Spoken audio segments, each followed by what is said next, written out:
Hey, what's happening? And welcome. Welcome, welcome.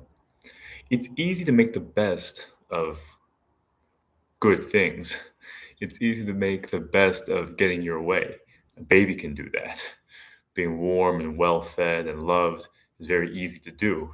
It's very easy to enjoy that. But to make the most of a difficult thing, to make the most out of loss or humiliation or failure, that's a different level of operating.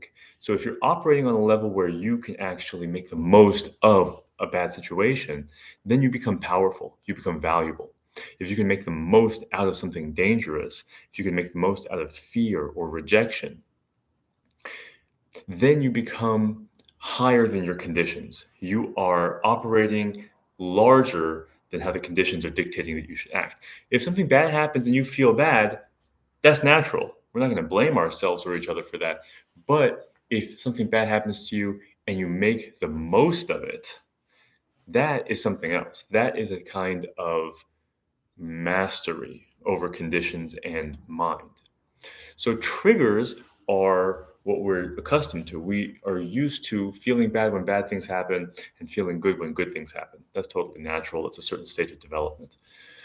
So that way we are tied to our karma. When the ups and downs occur, we feel the ups and downs. And so life is a matter of chance at that point.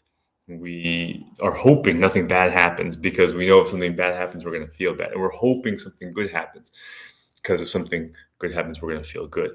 But if we can feel good and confident, even when bad things are happening, that actually gives us a kind of power to continue looking for opportunities, continue to stick to the plan. It's a kind of faith or confidence that is valuable.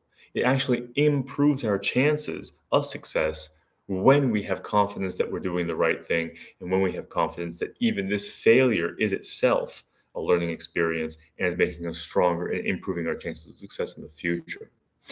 But it's easy, especially when you become somewhat successful, to become complacent in this way and to then let yourself be dragged around and just complain.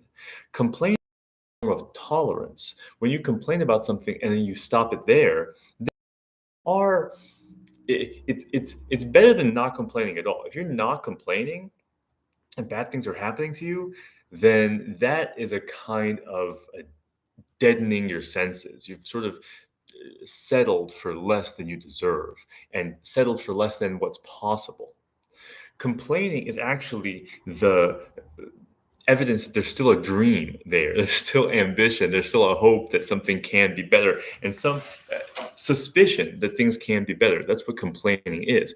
But the key is to then transform that from the language of complaint into the language of commitment. That's what making the most of something really comes down to. When you see something that's going badly and it triggers you and you complain, if you yourself have a way of doing it or someone else can come into your life and help you turn that complaint into a commitment and a plan of action, then that's what it is to make the most of a situation. That's what it is to make the most of a problem.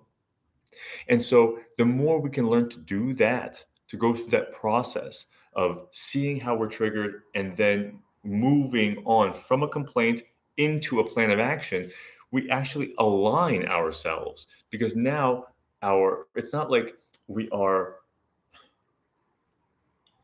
we can actually even become less resentful and bitter that we have to do this thing, that we have to clean up this mess, and we can become more confident and assured that that's what we're here to do.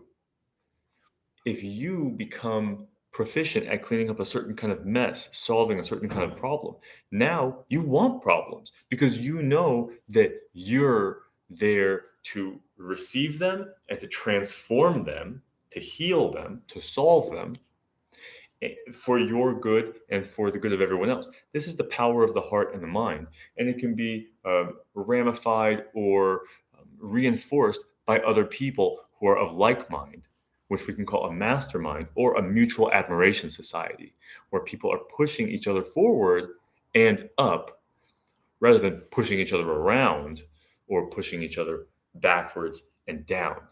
So I'm really excited to be discussing this with everyone because it's had a tremendous impact in my life. I'm learning right now how to continue to um, build my mutual admiration society, and it's already such a pleasure to be with the people I'm with, work with the people I work with, and just contribute to each other's lives in a positive way and enjoy the process.